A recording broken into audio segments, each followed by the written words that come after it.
أشهد أن محمدًا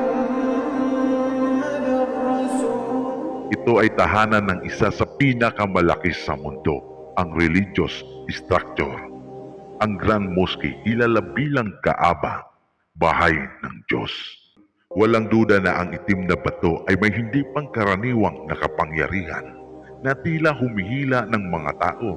Milyong-milyong mga Muslim naglalakbay papunta sa Mecca, sa lugar na banal, ang Kaaba. Ang paniniwala ng mga Muslim, ang Black Stone na hulog mula sa langit sa utos ng Allah, panahon ni Iba at Adan.